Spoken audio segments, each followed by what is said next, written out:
فإن تولوا فقولوا اشهدوا بأننا مسلمون يا أهل الكتاب لم تحاجون في إبراهيم وما أنزلت التوراة والإنجيل كان حنيفا مسلما وما كان من المشركين إن أولى الناس بإبراهيم للذين اتبعوه وهذا النبي والذين آمنوا والله ولي المؤمنين يا أهل الكتاب لم تكفرون بآيات الله وأنتم تشهدون يا أهل الكتاب لم تلبسون الحق بالباطل وتكتمون الحق وأنتم تعلمون Wajahan nahar sebagian siang, wakfuru terus kafiro akhirahu ing akhire awan do kafiro la'allahum yarji'un ben wong-wong mukmin do bali dadi kafir meneh.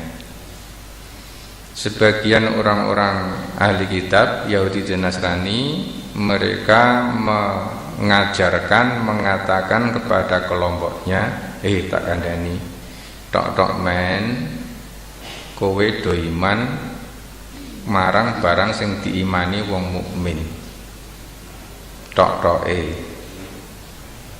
Nek esuk tok-tok men do iman, engko nek wis sore kafir meneh. Ben wong-wong mukmin do kepencut karo awake dhewe, engko ben dhewekne terus dadi wong kafir, bali meneh dadi wong kafir. Ini salah satu muslihat orang-orang ahli kitab. Mereka menggunakan cara apa saja untuk memikat hati kita agar kita kepencut, agar kita tertarik. Oh nek ngono jebule iki ya apik wong kono kae. Ketika kita semakin melunakkan hati kepada mereka sedikit demi sedikit, akhirnya kita tertarik. Oh nek ngono ya apik kok jane. Kuwi rak ya gur wong sira mudeng bareng aku kumpul nyatane ya wonge ya apik-apik. Wonge ya ngregani awake dhewe.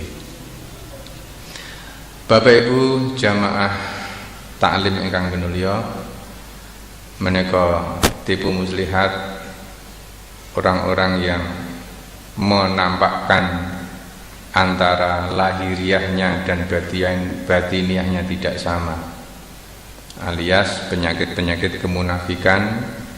Dan bagi mereka munafik itu bukan hal yang terlarang, bukan hal yang terkutuk, tetapi malah menjadi salah satu jalan. Ini ketika hatinya sudah tidak yakin, sudah tidak dibimbing oleh Allah, dia semakin jauh dari bimbingan-bimbingan Allah Subhanahu wa ta'ala. Kita akan mencoba untuk mendalami tentang proses terjadinya penyakit hati berawal dari fitnah yang masuk ke dalam hati.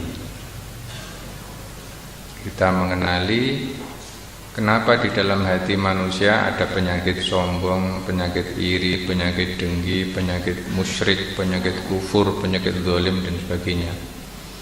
Asal usulnya bagaimana? Prosesnya bagaimana? Ternyata semuanya diawali dari fitnah.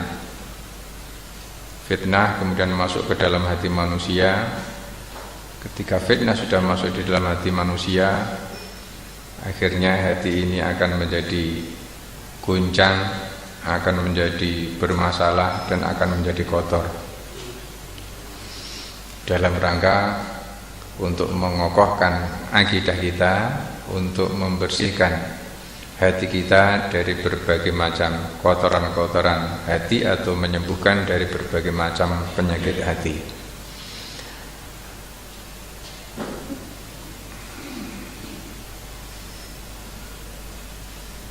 ada dua macam fitnah. Yang pertama adalah fitnah syubhat, yang kedua adalah fitnah syahwat. Fitnah syubhat dan fitnah syahwat, kalau ini sudah masuk ke dalam hati manusia, maka hatinya akan menjadi bermasalah. Fitnah syubhat adalah fitnah yang mengguncangkan, yang merusak akidah, merusak keyakinan. Sedangkan fitnah syahwat adalah fitnah yang akan merusak keinginan-keinginan hati kita, merusak niat kita. Jadi syahwat itu keinginan-keinginan, kepinginan-kepinginan. Kalau syubhat itu yang membuat ragu-ragu, yang membuat abu-abu. Keyakinan yang tadinya jernih, yang tadinya kokoh, yang tadinya kuat, berangsur-angsur menjadi melemah, menjadi buram, menjadi abu-abu, seperti kasus tadi yang ayat yang kita baca tadi. Nyatane wonge ya apik-apik jebule. Ketika kita yakin bahwa lantar do anggal Yahudu wan Nasara hatta tattabi'a millatahum, mereka tidak akan tinggal diam. Yahudi Nasrani tidak akan tinggal diam sebelum kita mengikuti milah mereka. Tetapi nyatane yo apik wonge kok. Ini sudah syubhat, sudah mulai main di dalam hati kita, sudah mulai ragu-ragu, sudah mulai abu-abu. Yang tadinya jelas-jelas hitam menjadi abu-abu, yang tadinya jelas-jelas putih menjadi abu-abu. Ini yang fitnah syubhat, merusak akidah, merusak keyakinan, sehingga ragu-ragu dengan kebenaran Al-Quran, ragu-ragu tentang adanya hari akhir, ragu-ragu adanya surga dan neraka, ragu-ragu bahwa inna dina indaul Islam, bahwa Islam adalah agama yang diakui Allah satu-satunya, mulai bergeser. Karena ternyata banyak orang yang mengatakan semua agama baik, semua agama adalah sama. Itu termasuk ranah syubhat ini. Sedangkan syahwat, fitnah yang menyangkut kepada kepinginan-kepinginan, keinginan-keinginan yang itu tidak akan ada ujung pangkalnya. Bapak Ibu yang berbahagia, kedua fitnah tadi dia akan merusak amal kita. Yang namanya keikhlasan kita, yang namanya ittiba'ah kita akan menjadi berantakan ketika di dalam hati sudah ada syubhat, sudah ada keraguan. Karena syarat diterimanya amal adalah dua hal ini.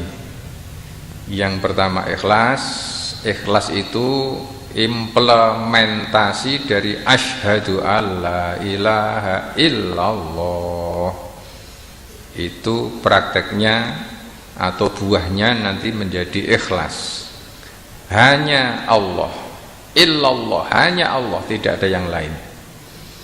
Berbuat apa saja hanya Allah, Allah lagi.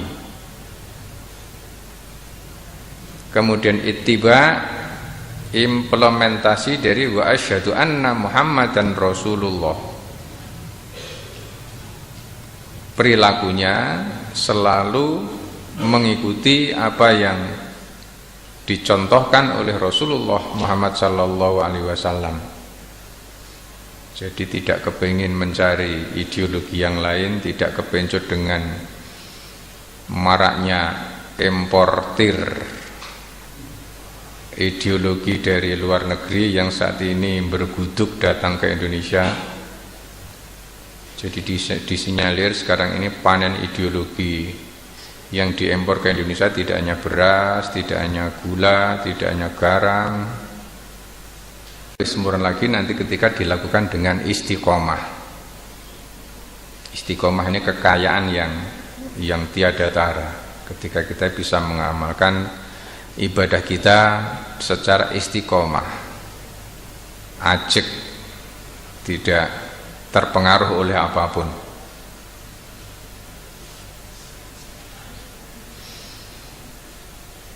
makna fitnah dari segi bahasa, fatana yaftinu fatnan wa futunan, madi mudhari masdar. Fatana yaftinu fatnan wa futunan, artinya menariknya, menggodanya, menakjubkannya. Menggoda, menarik, menakjubkan. Kenapa menakjubkan? Karena ngidap-idabi. Kenapa ngidap-idabi? Karena tidak sesuai dengan yang sebenarnya. Jadi fitnah itu sesuatu yang sebetulnya bukan yang sebenarnya, sehingga orang bisa tergoda, bisa tertarik, bisa takjub, bisa kepencut oleh fitnah itu. Fatana syai'u artinya membakar sesuatu, sehingga hatinya terbakar, keinginannya terbakar untuk mendapatkan sesuatu yang menggoda, yang menakjubkan, yang menarik. Fitnatun jamaknya fitanun, bisa berarti cobaan, bisa berarti bala atau siksaan, atau gila atau sesat. Gila dalam arti kepencut tadi, ketika sudah terkena fitnah.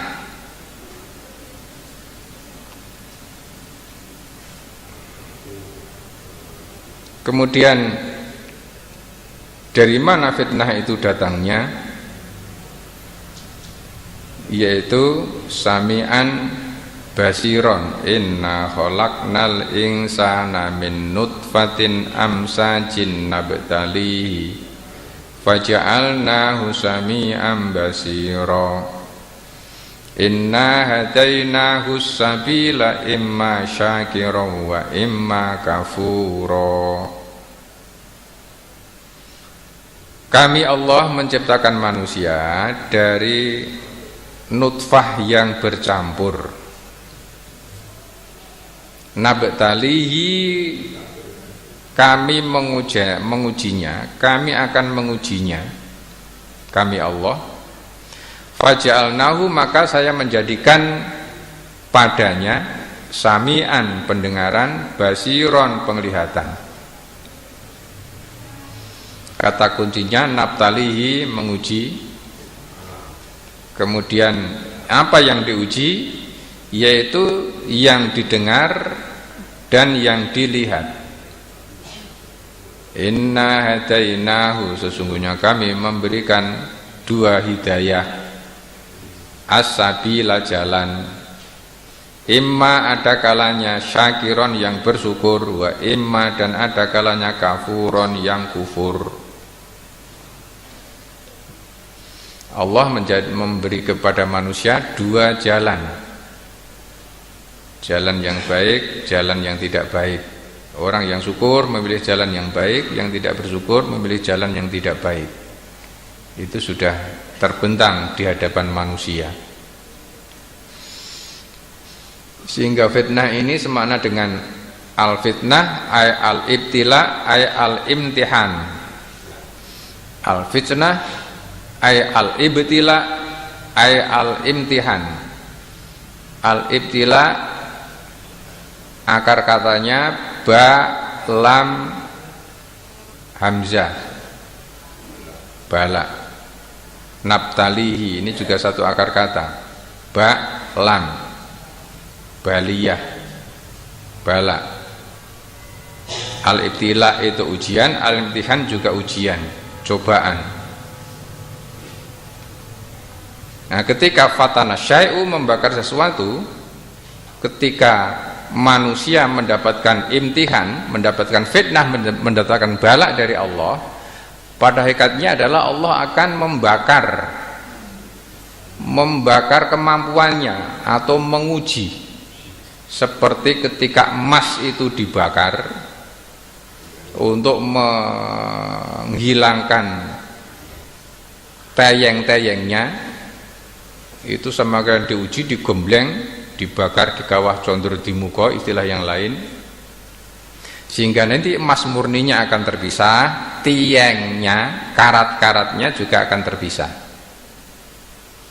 Oleh karena itu ketika ada fitnah, ada cobaan, ada bala, ada siksaan, ketika kita tepat menyikapinya, tetap kita akan mendapatkan manfaatnya. Karena kita akan digembleng, akan diuji sehingga semakin cemerlang kualitas kemanusiaannya. Sekaligus bahwa Allah tidak pernah menzalimi hambanya. Semua perbuatan Allah adalah baik. Yang tidak baik adalah ketika hati kita tidak menerimanya. Jadi fitnah itu sesuatu yang tidak cocok dengan keadaan sebenarnya, sehingga orang bisa tergoda, bisa takjub, bisa tertarik. Tetapi ketika dia sikapnya tepat, diuji dengan berbagai macam fitnah, maka kualitas imannya, kualitas takwanya, kualitas ikhlasnya, kualitas kejujurannya akan semakin meningkat. Masya Allah. Jadi Bapak Ibu yang berbahagia, masuknya fitnah ke dalam hati, tadi judul pertama adalah sami'an basiro, lewat sesuatu yang kita lihat atau yang kita dengar. Hadis Hudzaifah bin Yaman yang sangat terkenal, qala Hudzaifah sami'tu Rasulullah sallallahu alaihi wasallam yaqulu tu'radul fitanu alal qulubi kal hasiri udan uda fa ayyu qalbin usyribaha nukita fihi nuktatun sauda'u wa ayyu qalbin angkaroha nukita fihi nuktatan baidoa hatta tasiru ala qalbaini ala abyadi mislas sofa fala tadurruhu fitnatun madamatis samawati wal ardu wal akharu aswadu murabbadan kal kuzi mujakhyan la ya'rifu ma'rufan wa la yungkiru mungkaron illa ma usriba min hawahu. Rawahu Muslimun wa Ahmad. Hudzaifah bin Yaman adalah sahibu sirri Rasulillah, pemegang rahasia-rahasia yang disampaikan oleh Rasulullah adalah sahabat Hudzaifah bin Yaman. Kala ngendika sapa Hudzaifah bin sahabat Hudzaifah, sami'tu midanget sapa ingsun Rasulullah ing Rasulullah sallallahu alaihi wasallam yaqulu ngendika, tu'radul fitanu, masuklah, datanglah, dihadapkan fitnah alal kulubi ing atase pira-pira ati kal hasiri udan uda, kaya dene tikar yang dianyam selembar demi selembar. Fa'ayu kolbin, maka hati yang mana, maka suatu hati usyribaha, ketika hati itu menerima fitnah tadi, nukita, maka dia akan menjadi titik fihi di dalam hati, nuktatun sauda'u, menjadi titik-titik hitam di dalam hati. Kemudian kalau hati itu menolaknya, angkaroha, nukita fihi nuktatan baido, akan menjadi titik-titik putih. Hatta tasiru ala qalbaini, kemudian hati ini terbagi menjadi dua, yang menerima hitam, yang tidak menerima tetap menjadi putih. Ala abyati, yang satu putih, mislu sofa, seperti sofa. Fala tadurruhu fitnatun, maka fitnah itu tidak akan ngefek sedikit pun, tidak akan mendatangkan bahaya sedikit pun, madamatis samawati wal ardu, selama langit dan bumi masih tegak. Wal akharu, dan yang lain hati yang menerima fitnah, maka aswadu murabadan, maka dia akan menjadi hitam, menjadi titik-titik hitam, kalkuzi, seperti kuali, seperti kendi, seperti ceret, mujakhian, yang terjungkir, yang terbalik. La ya'rifu, orang ngerteni ma'rufan sing ma'ruf, wala yungkiru mungkaron, dan tidak mengingkari yang mungkar. Illa kecuali, illa kejaba ma'usriba min hawahu, kecuali semuanya cocok dengan hawa nafsunya, kecuali semuanya akan ditelan sesuai dengan yang dimaui oleh hawa nafsunya, oleh hawanya.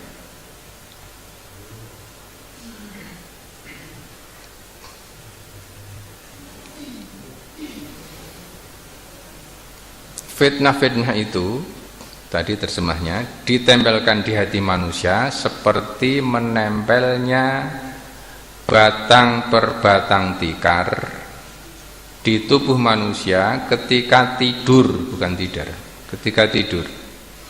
Jika hati dimasuki fitnah tersebut, maka fitnah tersebut membentuk titik hitam di dalamnya. Dan jika hati menolaknya, maka terbentuklah titik-titik putih di dalamnya. Fitnah-fitnah senantiasa ditempelkan hingga hati terbagi menjadi dua. Satu, hati yang hitam dan berbintik putih seperti kendi yang terbalik. Hati yang hitam yang tidak mengetahui kebaikan dan tidak mencegah kemungkaran. Hati hitam tersebut tidak mengenal kecuali hawa nafsu yang masuk di dalamnya. Yang kedua, dan hati yang putih, di mana fitnah-fitnah tidak membahayakan dirinya selagi masih ada langit dan bumi. Hadis riwayat Imam Muslim dan Imam Ahmad.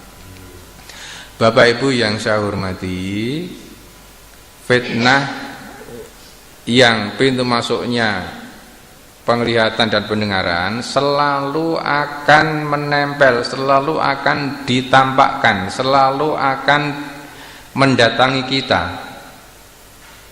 baik disengaja maupun tidak. Tu'rodu, ditempelkan, dihadirkan fitnah-fitnah itu. Kemudian kalau hati kita kepencut, hati kita tertarik atau tidak masalahnya. Ini yang kita bicarakan fitnah syahwat, fitnah yang membangkitkan keinginan-keinginan yang tidak baik.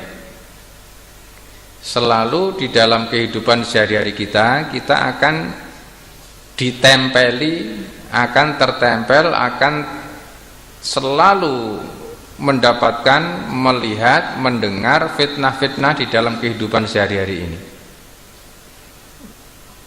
Kalau kita pandai-pandai mampu mengelola, mengatur hati kita untuk menolaknya, akan selamat. Tetapi kalau tergiur, kalau tidak mampu, maka akan mendengar fitnah, kemudian kita merespon, maka hati kita langsung jungkir jembalik seperti ini.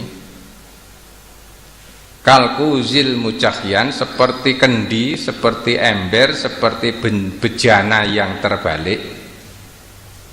Karena terbalik, meskipun diiseni banyu, ia tidak bisa masuk, mendapatkan nasihat, mendapatkan petunjuk, dikandani, ya sudah, sudah terbalik. Ini bahayanya. Kalkuzil mujakhian, berbeda dengan yang ini, karena dia masih jejak. Ketika hatinya masih sehat, mendapatkan masukan, ia bisa masuk, masukan-masukan, nasihat-nasihat, ilmu, hikmah, Ketika datang kepadanya, dia bisa memahami, bisa menikmati. Tetapi kalau yang sudah terbalik seperti ini, dapat hikmah, dapat ilmu, dapat petunjuk, dapat hidayah, enggak bisa menerima. Enggak bisa menerima. Malah dia mengatakan, saya belum mendapatkan hidayah dari Allah. Hidayah Allah itu digelar seluas-luasnya di dunia ini. Hidayah Allah itu Allahumma, seperti sinar matahari itu nawwir qulubana, doa taklim yang sering kita baca itu, kama nawwarul ardo binuri syamsika abadan abada. Hidayah Allah itu ada di mana-mana, digelar di mana-mana, seperti sinar matahari yang menyinari dunia ini. Ketika siang hari, sinar matahari begitu leluasa, ada di mana-mana. Kok sampai orang tidak mendapatkan sinar? Karena apa? Karena dia ndelik di dalam rumah, rumahnya dikunci. Ndelik di dalam kamar, kamarnya dikunci, kamarnya di dalam rumah, rumahnya ditutup, pintu rumahnya dikunci, rumahnya dikasih pagar yang tinggi-tinggi, pagarnya ditutup dan dikunci sehingga sinar matahari tidak sampai kepadanya karena dia ndelik. Itu gambaran yang lain lagi adalah karena airnya sudah ngerojok seperti ini, sinar matahari itu leluasa, tetapi karena sudah terbalik hatinya enggak bisa masuk. Maka orang yang mengatakan saya enggak dapat hidayah dari Allah, bukan enggak dapat hidayah, enggak mau menerima hidayah, tidak mau menerima hidayah dan tidak berusaha untuk mendapatkan hidayah, karena hidayah itu digelar di mana-mana. Tapi kalau sudah hatinya sudah terkena fitnah, jungkir jembalik seperti ini, selamanya enggak akan dapat hidayah, tidak akan mendapatkan bagian kucuran air seperti ini. Berbeda yang di ini. Inilah yang dimaksud dengan kalkuzi mujakhriyan, deret yang terbalik. Apapun yang datang tidak bisa masuk, entah itu sinar, entah itu cahaya, entah itu siraman air atau siraman petunjuk, nasihat dan sebagainya. Itu bahayanya ketika fitnah sudah masuk ke dalam hati manusia.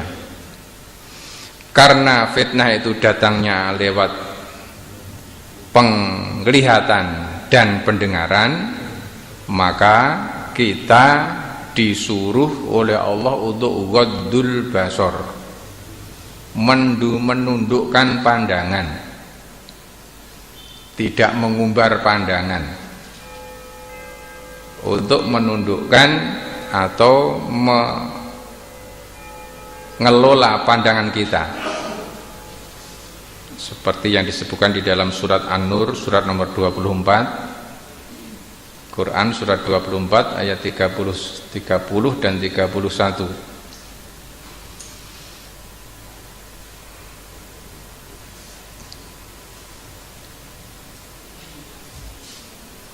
Itu tadi yang hubungannya dengan pandangan, surat An-Nur 30 dan 31. Ini yang hubungannya dengan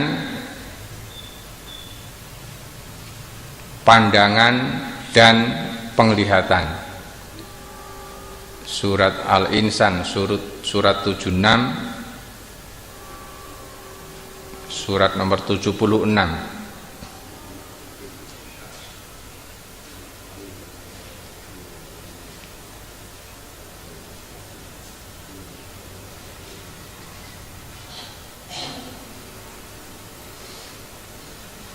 Maka Rasulullah Sallallahu Alaihi Wasallam memperingatkan kepada kita, hati-hati terhadap bidikan iblis. Iblis dendam kepada kita, dia tidak akan tinggal diam, berusaha agar manusia menjadi bala tentaranya, menjadi temannya. An-nadratu sahmun masmumun min sahami iblisa faman tarakaha khaufan minallahi atahullahu azza wa jalla imanan yajid halawatuhu fi qalbihi. Rasulullah manti-manti kepada kita, an-nadratu pandangan, sahmun masmumun adalah anak panah yang disiapkan oleh iblis di antara anak-anak panah yang lainnya. Jadi ketika kita mandang sesuatu, itu seperti kita melepaskan anak panah, tetapi nanti panahnya justru masuk ke dalam hati kita yang terpanah, tertembak oleh yang kita pandang, sehingga akan menohok hati kita. Faman tarokaha, barang siapa yang meninggalkannya, yang menjaga pandangannya, khaufan minallah, karena takut kepada Allah, maka atahullahu azza wa jalla, Allah akan memberikan kepadanya iman yajid halawatuhu, yang dia akan mendapatkan manisnya iman fi qalbihi, di dalam hati. Ketika hati kita selamat dari panah iblis yang beracun ini, sahmun masmumun, panah beracun, min sahami iblisa, dari panah-panah iblis, salah satunya adalah pandangan. Pandangan ini adalah panah yang beracun. Ketika hati kita sudah terpanah dengan panah yang beracun dari iblis, maka halawatul iman, iman kita rasanya hambar. Sholat kita enggak ada rasanya. Baca Quran kita malah sebel nek krungu wong maca Quran. Enggak ada rasanya.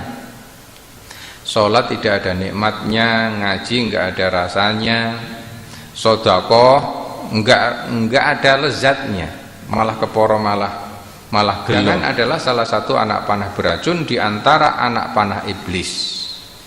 Barang siapa meninggalkannya karena takut kepada Allah, maka ia telah diberi Allah keimanan yang mendapat kelezatan di dalam hatinya.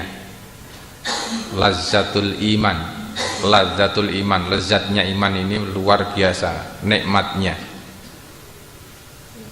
Ketika kita bisa menikmati lezatnya iman, ibadah itu membuat ketagihan, kepingin berlama-lama berdoa dengan Allah subhanahu wa ta'ala. Dan ini harus diupayakan terus menerus. Bagaimana caranya? Menjaga pandangan, ghaddul basar. Ketika kita tidak pandai menjaga pandangan, maka hati kita akan terracuni. Padahal ketika kita memandang sekali pandangan yang tidak baik, untuk menghapus itu enggak bisa Bapak Ibu. Barangkali kita masih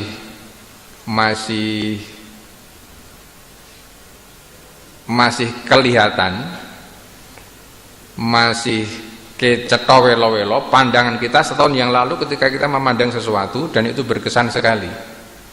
Berkesan itu artinya memanah hati kita. Sampai hari ini mungkin masih terlihat nyata itu. Semakin jauh di mata, semakin ketok ceto welo-welo. Untuk menghapusnya itu tidak bisa. Itu ketika panah iblis sudah masuk di dalam hati kita. Demikian juga pendengaran kita, yang kita dengar sekian tahun yang lalu masih terngiang-ngiang terus, nggak bisa hilang. Pas sholat malah soyo terdengar dengan nyaring sekali. Pas terpejam malah kelihatan ceto welo-welo. Ini ketika pandangan yang tidak baik akan menyiksa, karena dia adalah racun, sehingga racun adalah akan menyiksa kita. Maka yang harus kita waspadai, yang dilihat, yang didengar akan dipertanggungjawabkan di hadapan Allah Subhanahu wa ta'ala di hari akhirat, di dunia menjadi hati kita menjadi bebal, hatinya menjadi bebal, hatinya menjadi dungu, bahasa Inggrisnya menjadi duablek, jadi tidak gampang tersentuh tetapi gampang tersinggung, mendapatkan nasihat sama sekali tidak bisa mempan, tidak bisa masuk. Ketika bisa menyakiti orang lain itu justru malah sebuah prestasi, malah bangga. Ketika dia jalan di jalan raya dan wong liya doanyel kabeh itu malah bangga. Dengan membuat pit motor yang kenal pote berbagi jagat, itu tidak merasa bersalah sedikit pun, tetapi malah merasa bangga. Wong-wong do terganggu itu. Ini ketika hatinya sudah bebal, hatinya sudah dungu. Ketika berbuat maksiat malah bangga, seolah-olah mendapatkan prestasi. Perintah untuk ghaddul basar. Bapak Ibu yang saya hormati, ini fitnah dari segi fitnah syahwat. Kita belum membahas tentang fitnah syubhat. Fitnah syahwat, fitnah yang membangkitkan nafsu-nafsu syahwat. Entah syahwat perut, entah syahwat mulut, entah syahwat di bawah perut dan sebagainya. Perintah ghaddul basar itu seperti ini misalnya. Malah domengo kabeh ngene. Ini yang dimaksud fitnah yang bersumber dari penglihatan ya yang semacam ini.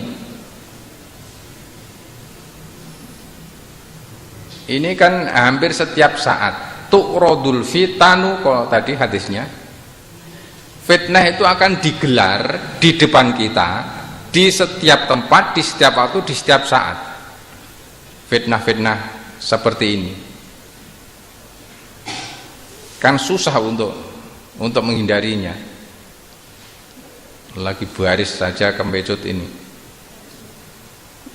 Ini yang dimaksud oleh ayat tadi, surat An-Nur ayat nomor 31, kullil mu'minina yaghuddu min absarihim wa yahfadhu furujahum dzalika azka lahum innallaha khabirum bima yasnaun wa kullil mu'minati yaghuddna min absarihinna wa yahfadhna furujahunna. Katakanlah kepada orang laki-laki yang beriman, hendaklah mereka menahan pandangannya dan memelihara kemaluannya. Yang demikian itu adalah lebih suci bagi mereka. Sesungguhnya Allah Maha mengetahui apa yang mereka perbuat. Jadi ketika kita kepingin hati kita bersih dari berbagai macam kotoran, sehat dari berbagai macam penyakit, salah satu upayanya adalah ghaddul basar, menundukkan pandangan, menjaga pandangan, tidak mengumbar pandangan. Nah, kadang-kadang resikonya kita dianggap angkuh. Ketika kita jalan, kita hanya sebentar-sebentar saja melihat orangnya, risikonya dianggap angkuh. Tetapi ketika ilmu ini belum diketahui, katanya iman-iman ketika tidak dipandang, dan itu adalah memang jebakan setan. Katanya rizki, katanya bukan rizki, itu justru racun yang akan meracuni hati. Lil mukminin maupun lil mukminat, orang-orang mukmin pria dan wanita dimerintahkan untuk yaghuddu min absarihim untuk mukmin, yaghuddna min absarihinna untuk mukminat, menundukkan pandangan. Ini gampang-gampang susah Bapak Ibu. Mungkin menunduk neng justru malah ngematke mau sira pisan terus dimatke dengan menundukkan, dicamkan. Nah, artinya pandangan sekali memandang itu kan nggak bisa diralat. Memandang sekali meskipun nunduk, ya malah ketok cetha-welo-welo. Ini berbahaya. Ini memang hal yang tidak ringan. terutama bagi kaum saya, kaum bapak ini memang luar biasa. Saya nggak tahu kalau ibu-ibu apa yang ngono apa ya ora. Nggak tahu saya belum pernah menjadi. Tapi bagi kaum pria ini luar biasa. Masya Allah. Kalau ini sudah dianggap sepele, maka jangan heran, jangan salahkan ketika hati yang bersangkutan menjadi bebal, menjadi dungu, menjadi tertutup. Akhirnya nanti dia tidak sensitif ketika berbuat maksiat. Tadinya mandang dianggap biasa, mosok kon merem, itu alasan itu membela diri. Nanti kalau pandang memandang sudah biasa, akan berkembang menjadi salaman pria wanita. Ini haram hukumnya selain kepada muhrim. Kemudian kalau salaman, ya nek gur sebentar ya tidak. Ini meningkat dan terus meningkat, dan selalu mencari alasan. Di sini alasan gaul, di sini alasan keakraban dan lain-lainnya. Gue nek wis salaman tidak cukup banyak, sebentar mungkin dilama-lama begitu. Kemudian kalau salaman hanya pakai tangan mungkin juga belum cukup, kurang akrab. Dan ini sering kita lihat. Ini sahmun masmumun min sahami iblis, panah beracun milik iblis. Ini fitnah yang luar biasa Bapak Ibu, ujian yang dahsyat luar biasa. Ketika ini sudah menjadi sebuah budaya, Masya Allah. Dan itu tadi, hatinya sangat bebal, sangat dungu, tidak sensitif, tidak terasa bahwa itu sebuah maksiat yang berbahaya. Nanti akan meningkat dan terus meningkat. Ya, akhirnya berantakan tatanan kehidupan ini. Nah, tinggal kita kuat enggak untuk dibilang orang yang tidak gaul, yang kolot, yang kuno dan sebagainya. Zaman koyong ini kok jak salaman ra gelem misalnya. Dan itu nanti tantangannya tidak ringan. Mungkin panjenengan dikatakan, malah tak jak salaman ora gelem, kaya ayu bojoku ngono wae. Itu nanti juga ada itu. Karena hati yang bebal itu sehingga dia komentar semau-maunya juga tidak merasa bersalah. Ini dalam hal pandang memandang. Yang dilihat nanti akan dipertanggungjawabkan kepada Allah. Masalahnya ini yang menjadi penyebab atau menjadi pintu masuknya penyakit di dalam hati. Penyakit kedzaliman, penyakit kemusyrikan, penyakit kufuran, penyakit nifak, penyakit hilangnya lezatnya iman, hilangnya lezatnya ibadah, hilangnya lezatnya sedekah, hilangnya lezatnya empati kepada orang lain. Jadi ketika kita ada orang sengsara, ada orang yang menderita, itu sama sekali hati ini sudah bebal, tidak merasa tersentuh, malah keporo nyukurke, tidak ada rasa mesake, enggak ada. Ini salah satu penyebabnya dari sini, sehingga orang cenderung individualistis, tidak memperhatikan yang lain. Ini hubungannya dengan masalah penglihatan. Ini hubungannya dengan masalah pendengaran. Irtalaqawnahu bi alsinatikum wa taquluna bi afwahikum ma laisa lakum bihi ilm wa tahsabunahu hayyinan wa huwa indallahi azim. Tadi yang hubungannya dengan penglihatan, sekarang yang hubungannya dengan pendengaran. Italaqawnahu, ketika sampai berita itu, bi'alsinatikum, dengan lisan-lisan kamu, wa taquluna, dan kamu mengucapkannya, bi'afwahikum, dengan lisan kamu, dengan bibir kamu, ma laisa lakum bihi ilm, yang kamu tidak tahu, ma barang laisa ora lakum kedue sira bihi kelawan ma ilmun ngelmu, yang kamu tidak tahu sebetulnya. Ketika kamu menyampaikan berita, ketika berita sampai kepada kamu, kemudian kamu juga menyampaikan dengan mulut kamu, padahal kamu tidak tahu ilmunya, tidak tahu berita yang sebenarnya.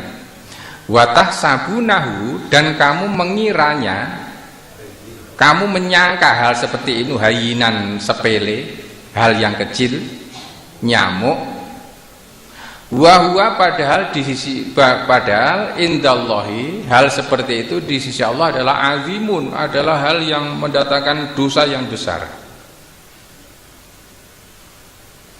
Ingatlah di waktu kamu menerima berita bohong itu dari mulut ke mulut, dan kamu katakan dengan mulutmu apa yang tidak kamu ketahui sedikit juga, dan kamu menganggapnya suatu yang ringan saja, padahal dia pada sisi Allah adalah besar dosanya. Hati-hati ketika kita mendengar sesuatu. Ketika mendengar dengan mendengarkan berbeda. Apalagi kalau mendengar sesuatu yang tidak baik, ora sir ngrungokke ning krungu nek wong ngomong. Kemudian kita juga tidak tahu iki ngene diberitakan kepada orang lain, seolah-olah nanti dia jadi pahlawan kalau bisa menyampaikan sesuatu yang hebat, apalagi nanti yang diceritani gumun seperti ini. Ini kan gumun ini diceritani ini. Kita aja ya, ini untuk kita saja loh, nggak boleh dibocorkan. Ini kan seolah-olah ini hal yang kecil, padahal wa huwa indallahi azim, padahal di sisi Allah itu adalah besar dosanya. Masya Allah, ini kalau kita tidak sungguh-sungguh Bapak Ibu, hal seperti ini sudah menjadi membudaya, sudah menjadi hal yang sangat lumrah, yang sangat umum, dan dianggap hayinan, dianggap kecil, dianggap sepele, dianggap tidak apa-apa. Padahal di sisi Allah ini sebagai dosa yang besar. Ini yang akan menjadikan hati manusia menjadi bebal, menjadi dungu, menjadi tidak gampang tanggap.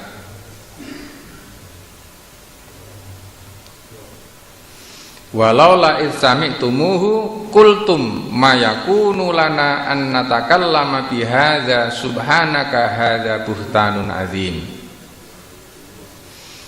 Dan mengapa kamu tidak berkata di waktu mendengar berita bohong itu, ketika kita mendengar cerita-cerita sing ora cetha, kita harus berani berkata. Harus berani berkata tidak. Sekali-kali tidaklah pantas bagi kita memperkatakan ini. Kita harus berani mengatakan tidak. Ora usah dadak kaya ngono. Urung genah ya, aja gampang-gampang cerita. Kita harus berani mengatakan tidak. Maha suci Engkau ya Allah, ya Tuhan kami, ini adalah dusta yang besar. Itu ketika kita mendengar belum pati jelas, sudah diberitakan kepada orang yang lain. Kalau tidak diceritani malah kadang-kadang malah nesu. Kancamu bukan Dani kok aku ora, ya bedane apa toh? Malah kepengin mendapatkan berita-berita yang tidak betul. Ini fitnah yang selalu dibentangkan, yang selalu digelar di depan hati kita. Surat 24 ayat 16. 24 surat An-Nur. Jadi ketika ada berita bohong, hati-hati. Ketika kita mendengar berita, hati-hati. Ketika kita tadi di kantor, di sekolah, atau di pasar, atau di mana saja mendengar orang cerita, kita harus hati-hati. Kadang-kadang kita gatel untuk menceritakan kepada yang lain, kepada istri misalnya, kepada anak misalnya, kepada suami misalnya. Hati-hati. Kira-kira ini kalau kita ceritakan, marak ke apa toh? Manfaatnya apa? Itu harus kita pikirkan betul-betul, Pak. Wa huwa indallahi azim, karena dosanya besar di sisi Allah. Jangan dianggap sepele. Iki nak tak ceritake bojoku, engko bojoku malah terpancing, malah melu nesu, malah melu, padahal enggak ada urusan apa-apa dengan berita itu. Tetapi ikut terbakar emosinya. Ikut sakit hatinya, padahal enggak ada masalah apa-apa, enggak ada urusannya apa-apa. Ini betul-betul membutuhkan kelihayan untuk menyaring berita atau apapun yang datang kepada kita. Ingat, huwa indallahi azim, itu kuncinya.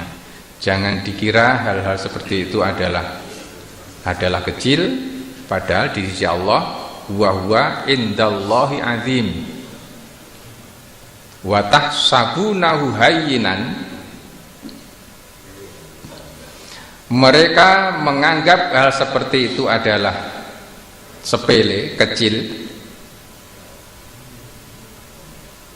menganggap sesuatu yang ringan-ringan saja. Wong gur cerita kaya ngene kok dielekke misalnya, ya selumrah to ning dalan iruh berita diceritake, dikandhake, padahal wa huwa indallahi azim, padahal di sisi Allah adalah besar dosanya. Ini perjuangan yang tidak ringan, Bapak Ibu.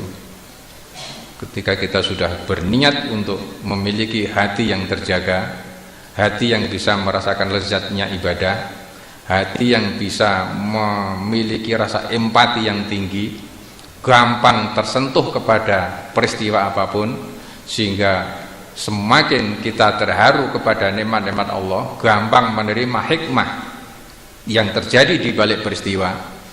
Ketika hati kita bersih, melihat peristiwa apapun, kita bisa nyandai hikmahnya, pelajaran terpenting dari peristiwa itu. Ibaratnya kita bisa mengambil madunya dari setiap peristiwa. Tapi kalau hati yang bebal, yang dungu, justru akan mendapatkan racunnya. Ini perjuangan yang tidak ringan. Dan ini kunci dari segala amburadul yang terjadi. Tadinya hanya hal-hal sepele, akhirnya menjadi pertengkaran dan menjadi fitnah-memfitnah, menjadi bencana, bahkan menjadi pembunuhan.